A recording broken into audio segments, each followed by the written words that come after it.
In 1982, a group of upcoming rock stars took the music world by storm with an album that was truly the dawn of a new rock era. But the name of their band almost brought them to a screeching halt before they even released their first album. But when that album hit and people heard that first track, those guitar riffs and thunderous drum hits, vocal harmonies, and tasty keyboards, rock fans were ready to patrol every song on this band's debut album. And it became so popular, it was clear that almost anyone could find a thrill on this rock masterpiece. Let's take a look at this amazing piece of vinyl history. Hi, I'm Robert John Hadfield, vinyl junkie and garbage pit of useless information. Real quick, please subscribe to our channel, like the video, and of course, leave your comments and memories. There's so many people that watch these videos. You remember when you bought these albums, you remember when you heard these songs. Please tell us about that in the comments. And don't forget to visit audiomover.com. Audio Mover is the company that takes your old audio and videotapes and converts them to digital. So if you or somebody you know has old tapes that need to be digitized, visit audiomover.com. So, of course, the album we're going to talk about today is Dawn Patrol by Night Ranger. Now, the reason I wanted to talk about this album, something kind of interesting happened recently. And a young lady who's been in the studio before had posted on Facebook not long ago that Night Ranger, because I think of Jack Blade's some sort of illness, has had to postpone a bunch of shows. And so she posted this on Facebook, you know, and she had this little sad face and whatever by it. And I thought, well, wait a minute, is she joking? This is a young lady that's less than half my age. I mean, I have kids older than her. And she was posting on Facebook that she was upset that Night Ranger had canceled some shows. And I thought, this has got to be some sort of a joke, like she's making fun of an old 80s band that nobody cares about anymore or something, not canceling shows. So I texted her and I messaged her over Facebook and I said, do you like Night Ranger? And she texted back, yes, she loves Night Ranger. And I thought, you've got to be kidding me. Kids, young people still love this stuff. So anyway, I thought we've got to pull this record out, especially this one, Dawn Patrol. When Night Ranger hit, this was such a big deal. This album was so amazing. And I actually have a personal story related to this album. So some of you probably remember back a long, long time ago, back when radio stations used to give prizes away, like records. And it would be one of these things where you're listening to the station and then all of a sudden the DJ says, hey, the 10th caller that calls in we'll give him away a, whatever. Well, this was one of those things. And it was they said that it was the, 10th caller or something, call in and you win this album, Dawn Patrol, by this new band called Night Ranger. And I didn't know anything about them at the time. They were fresh out of the gate, just starting to get a name for themselves. So I dutifully start calling, pushing the buttons and calling into the radio station. And amazingly, I won the record. So I had my parents drive me downtown to wherever the radio station was. So the day we picked up the record, that night, I was going on a scout camp. And so I didn't have time to listen to it. So what I did was I ran home, I threw it on the turntable, I put the needle down and I put a tape in to record it while I got ready for this scout trip. So then the tape was done. I grabbed my Walkman. We headed to the scout trip. And when I arrived there, I put the tape in, put the headphones on. And as we were going through unpacking and all the stuff ready for the event that night, I had Dawn Patrol in my headset. And I got to tell you something. I was absolutely blown away as a, whatever it was, 13-year-old kid hearing this album for the first time. And that first song comes on, Don't Tell Me You Love Me, and it's got that little kind of arpeggiated guitars that start out with that thing, and then all of a sudden, bum, bum, bum, bum, bum, those hits. Man, it was so awesome. And I remember listening to this song, of course, all the stuff with the scout camps going on around me, but I'm in my own world listening to Night Ranger. And I get through that song and I am just in love with this band. And then of course it moves into the song Sing Me Away. And just this beautiful melodic song that came after this hard-hitting rocker. And I just got more and more into it. So every time I listen to these songs now, I am taken back to that day at that scout camp, that evening as we're unpacking, and then the whole next day or two, however long we're on this thing, I just kept listening to this over and over, and I absolutely loved it. And it was this album, Dawn Patrol by Night Ranger. Now, something really, really interesting that I don't know how many people know about this, but Night Ranger was not the name of the band. The band they were actually called Ranger. And what happened is they were looking at a magazine. This is after they'd recorded the whole album. The album artwork was ready to go. I mean, everything was ready to go. They'd already printed 10,000 copies of the cover when they found out that there was a band, a country band called the Rangers. So they already owned the name, the Rangers. And so now this band comes out that was just called Ranger. And they realized that they were going to get in some serious legal trouble. They wouldn't even be able to use this name. And they'd already printed 10,000 copies of this, of the cover. So Jack Blades, who's kind of the leader of the band, is like, what are we going to do? And so he's making phone calls and trying to figure this out. And then it occurs to him what they're going to do. They actually had a song that they'd already written that was going to be on the album called Night Ranger. And the idea is, hey guys, we're just going to add night to the name Ranger, and we're just going to be Night Ranger from here on out. And they still thought, there's no way this is going to work. This is awful. This is terrible that this has happened. But that's what they did. They added this little word night up at the top of the album, or at the top of their logo. And from then on, they became Night Ranger rather than just Ranger. Anyway, but that almost brought them to a screeching halt. Now, this album cover, I always thought this was kind of cool. And when you look, there's 5 people in the band. They've got the 5 little, laser things that are shooting out or whatever it is from these satellite dishes. And then when you flip the album over, as you could probably imagine, with the 5 members, then of course you have these 5 different lasers or whatever it happens to be going down to all 5 members of this group. And then this album cover has the song list up at the top and bottom, which is kind of neat how they did that. And then, of course, you have the members standing in these trees. And then from, the members here, of course, this is Jeff Watson, who was one of the guitar players. And he was, when this band first hit, there were so many of us that were so amazed by Jeff Watson, because he had developed this whole new guitar playing pattern or this guitar playing technique.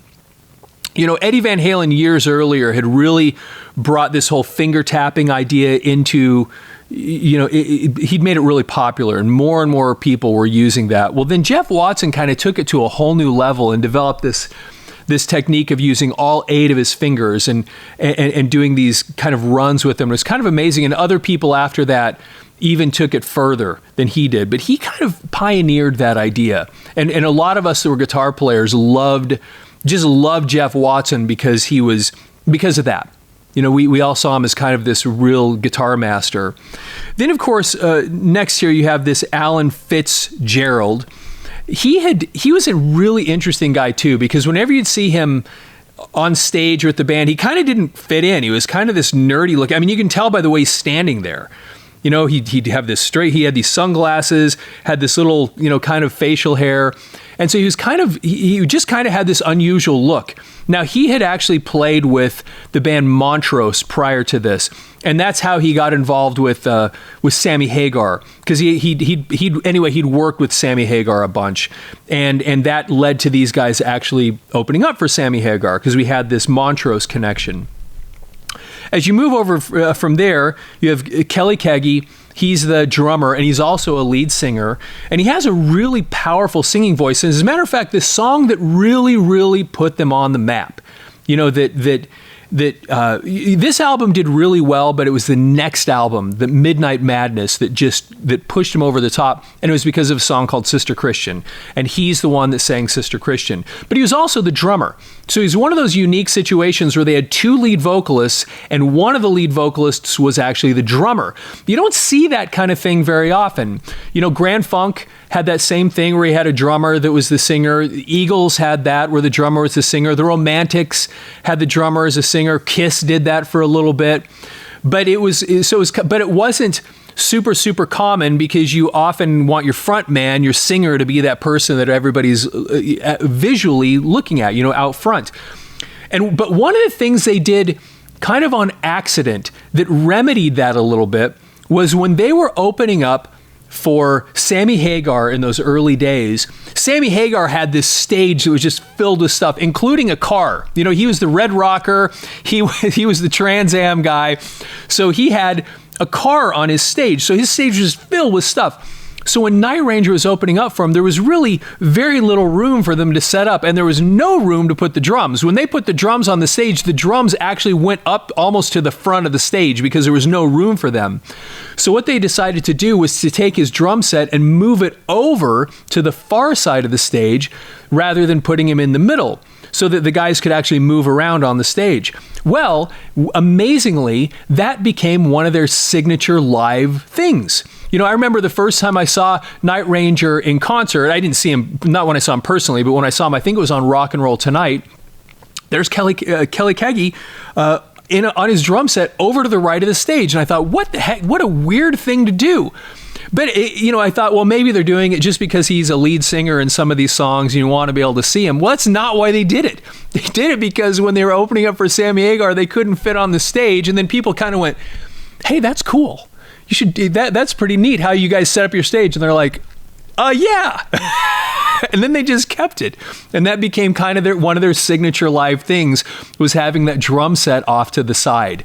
And so it was just kind of a unique Night Ranger thing. But Kelly Keagy, once again, he's the guy that he became, and I think he sang Sentimental Street, so he's singing these ballads, and that kind of became one of their things as Night Ranger. Is this they kind of became seen as a ballad band, unfortunately, to the record company, and so the record companies wouldn't let them put an album out if it didn't have a ballad. Anyway, but because it really did. Sister Christian is the thing that just catapulted them. Anyway, Kelly Keagy is the one that sang that song. Then of course you have Jack Blades. Now, let's be honest for a second. Could you have a cooler rock star name than Jack Blades? I mean, Jack Blades, and that's his name, Jack Blades. That it was like he was, when his parents named him, it was kind of like, we are creating a rock star. It just, he had no choice at that point because of his name, Jack Blades. And he of course is the bass player and lead singer, and just what a great voice. I mean, this guy was just, and he had a great stage presence. He was so awesome. I mean, there was something about him, and he's a songwriter, had this amazing charisma when he was on that stage. He just knew how to get up there and just get the whole place behind him. He was just great. I loved Jack Blades. I loved his voice. I loved his songwriting. I loved his stage presence. He was a fantastic guy to have dead center on that stage and kind of leading the party. He was great for that. And then, of course, over here on the far right, you had Brad Gillis. Now Brad Gillis was an interesting guy to a lot of us that were really into hard rock.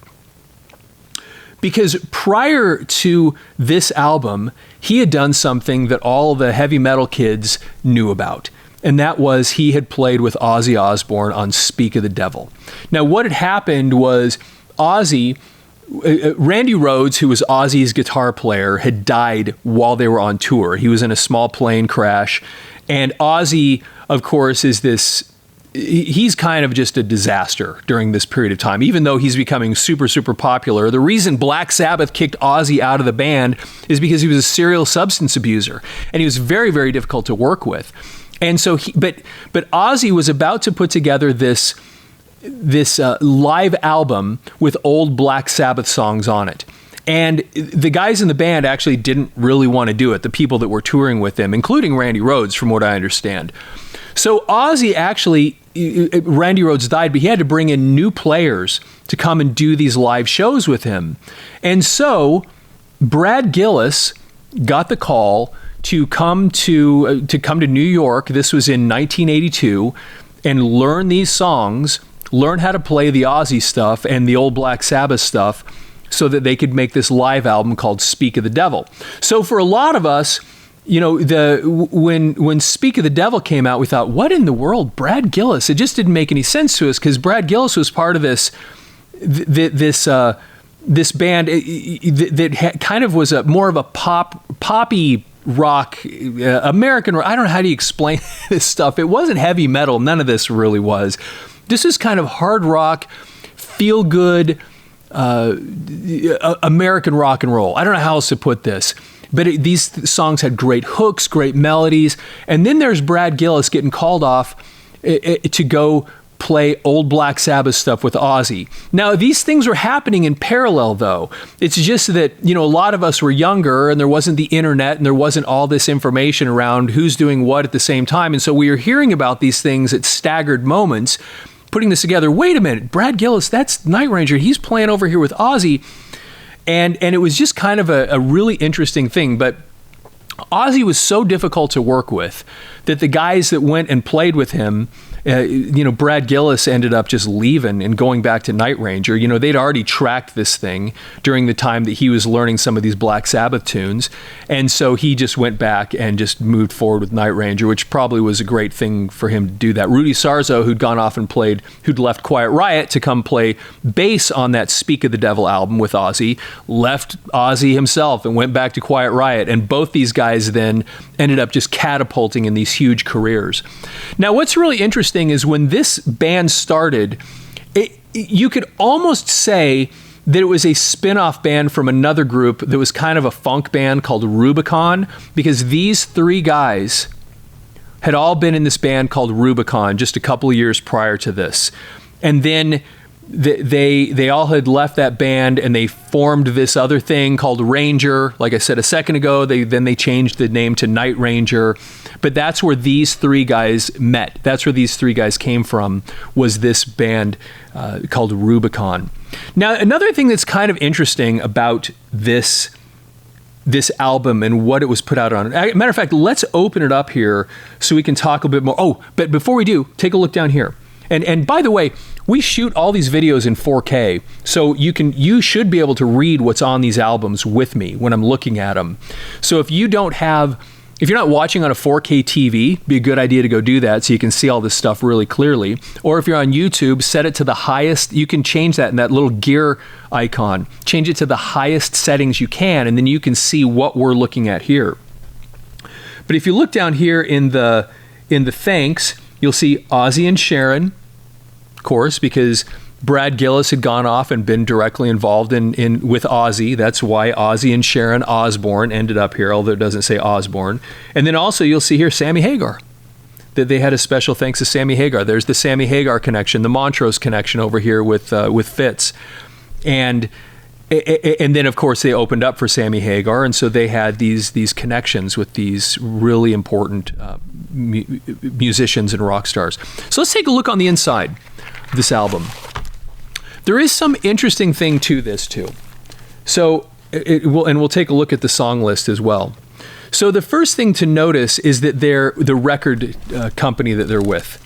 You'll see that it says Boardwalk Entertainment. What is Boardwalk Entertainment? Because we don't have any connection to that anymore because it went out of business actually while these guys were touring on their first, I think they were touring on their first album, and then Boardwalk Entertainment went out of business.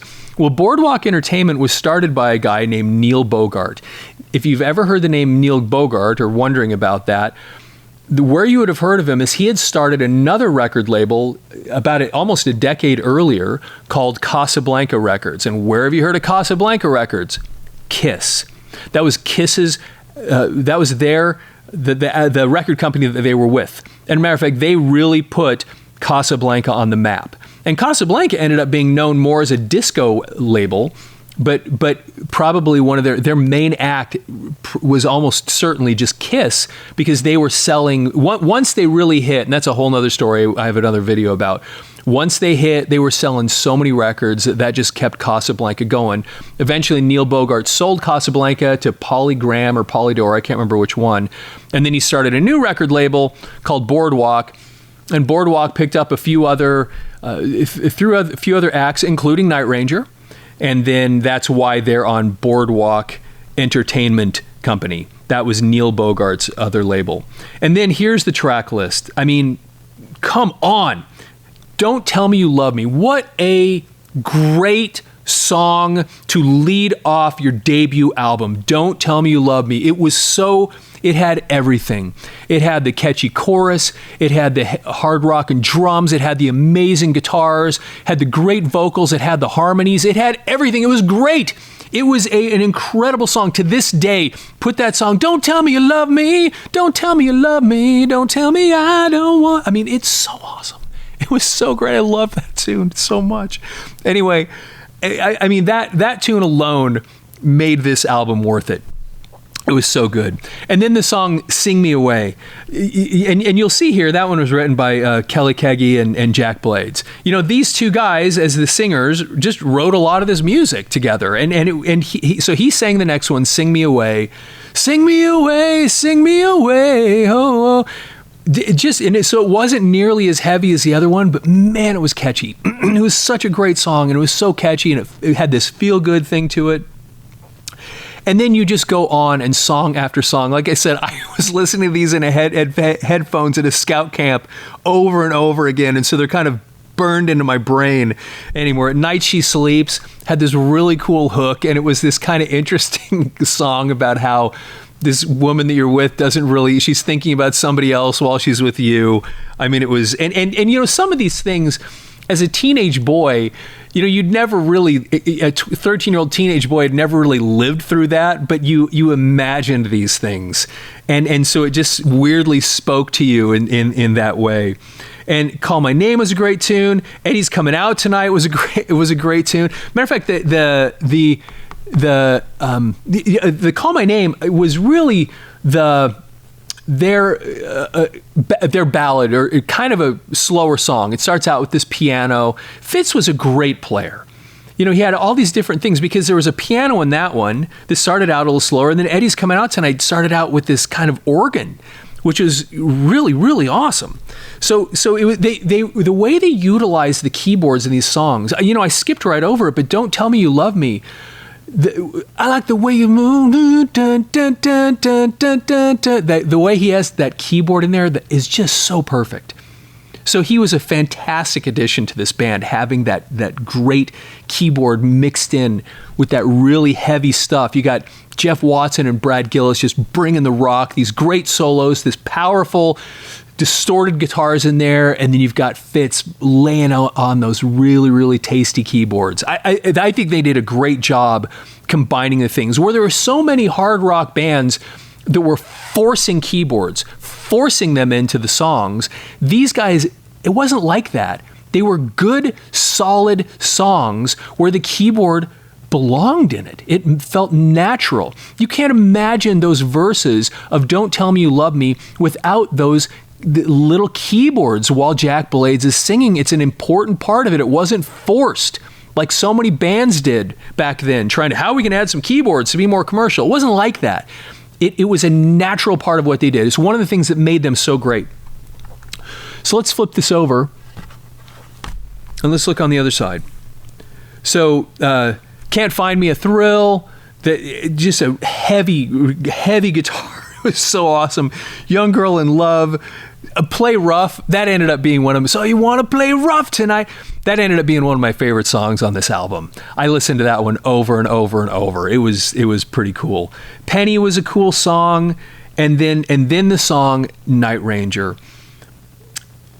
Which is, once again, like I said a minute ago, how the name of the band kind of came to be, was because the song came before the band name.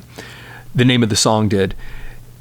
That tune has all these different kind of movements through it, and you want to hear, there's one point in there where they do these guitar harmonies where Watson and Gillis do this weird, I don't know, it seems like it's about 2/3 through the song, and it doesn't last very long, but the two of them do this guitar harmony that's just, listening to it's just amazing. This song, Night Ranger, just goes through all these different movements, and it's so powerful. It's an amazing piece of music that they put together. It might be the most interesting thing they did on this album. They put it at the very, very, very end, so it is deep, deep track on this record. But it's super interesting, just the way the song is organized. it shows these two guitar players at their finest.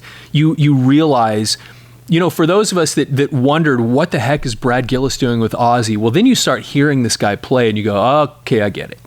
Because, and that's an example on that song where you hear these two guitarists just letting it go, and you realize these guys are masters. And so Night Ranger was, in a weird way, it was its own version of a supergroup, because other than Jeff Watson, these guys had been in. I actually don't know, and maybe somebody could tell me in the notes where Jeff Watson, what all he had done, because I don't get the impression he'd done a whole lot prior to this. But you had the three of them that were from Rubicon. You had the one from Montrose, and so these guys had actually come from some pretty solid groups, and then they came together to form this band, and it was just some of the best of the best. Some of the great vocalists, excellent drumming, tasteful drumming, super tasteful keyboard playing, amazing guitar playing, an experienced, solid front man. For whatever reason, when he got in front of that microphone and he became the front man, he just got it. And he just rose to the occasion and became something awesome. And so to this day, they continue to play.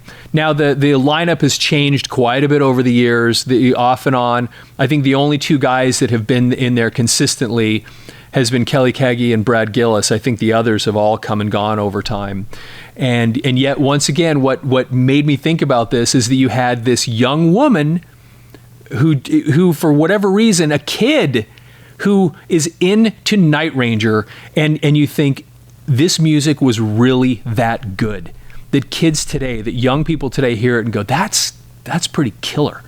And they love this music that comes from that era. And then, of course, they just had album after album after this. And I've got several of them out in the collection. We'll have to break those out another time. But these guys ended up really making a name for themselves and doing something really spectacular.